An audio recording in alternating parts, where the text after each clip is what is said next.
Hello and welcome to some more Star Citizen. Inside Star Citizen, Dynamic Range had a sprint report. This is the Inside Star Citizen from the 17th of June 2021, and there's a lot of good info here.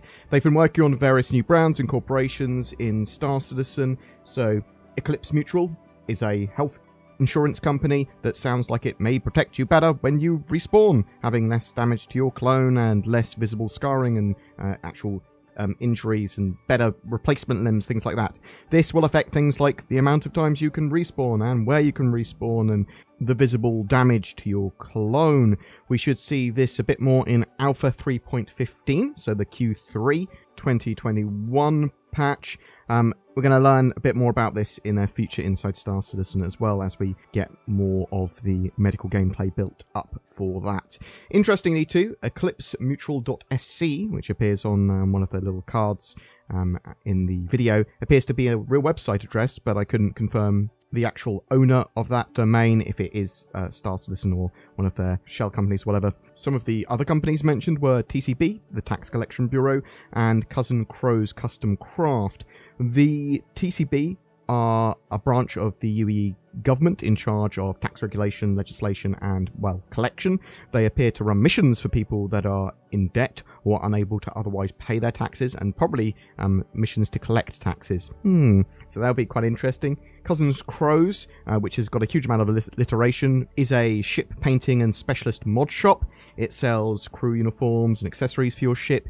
If you want to have a theme and some cool customization for your ship after purchase, then this is the shop to go to. This company is responsible for the original Kraken mods as well in-game, so there may be some other big mods from them in the future, but they've talked a lot about aftermarket customization for ships. If you want to paint your ship after you've bought it, this is the sort of shop you would go to. VFX have been updating thruster displacement for dust. This now has dust reacting directionally. This also has thruster power, angle, and the surface type all drive what you see, and it's obviously a systemic thing, so this is going to be awesome for the future.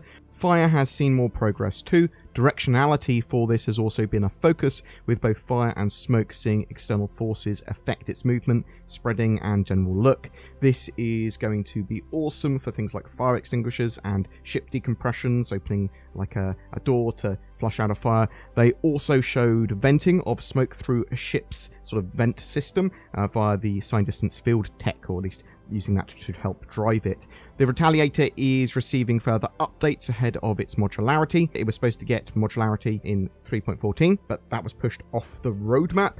It looks like they wanted to get some additional updates. They've made it NPC ready, they've moved the docking collar, they've tweaked the lift, as well as lots of other stuff, sort of pushing it towards its gold standard. The Redeemer is also pushing through grey box phase. They showed the remote turret bay, changes to the hab section and engineering, and the component sections of the ship. It was mentioned previously that the Redeemer might receive some modularity as well in the future, allowing players' dreams of having a dropship Redeemer potentially a reality, maybe in the future.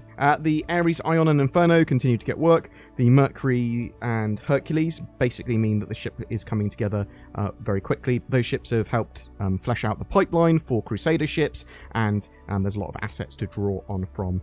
We saw some HUD work visualizing what the canvas sliced HUD feature means for Star Citizen Alpha 3.14 and beyond, because they've been sort of getting these ships up to spec when it comes to their cockpit HUDs and what we can do with them, how we interact with them. So they're concepting new manufacturer-based HUDs and customizations and variations for them.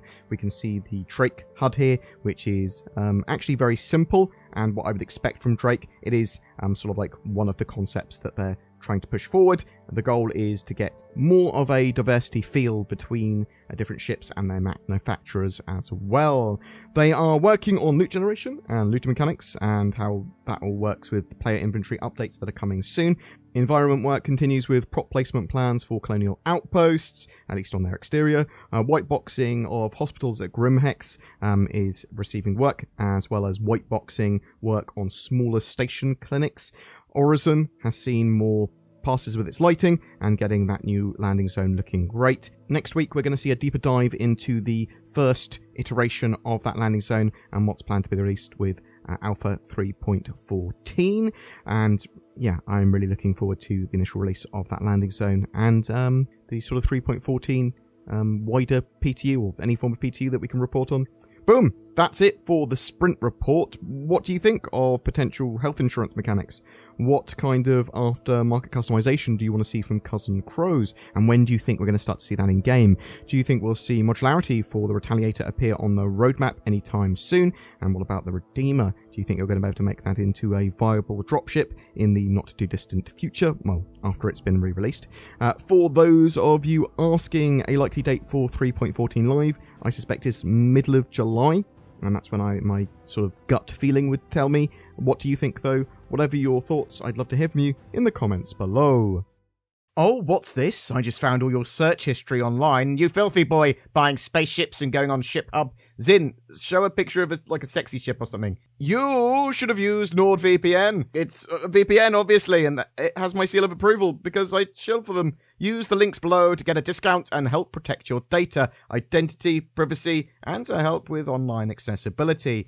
Every month we have a ship giveaway, and June is no different. We are giving away a Mercury Star Runner to one lucky viewer that comments on one of my videos made during June on the YouTubes. Just get involved in the comment section, ask a question, or tell me what you think about the video or the subject we were discussing. Thank you so much to my channel members who have pressed the join button below my videos and my Patreons as well. Going the extra mile really, really helps the channel. Say thanks for helping the channel, Zin. Thanks for helping the channel, Zin. Consider becoming a channel member or Patreon as well, and maybe you'll get some poorly photoshopped naughty spaceship shots. Oh, saucy. Thanks for watching and all your support.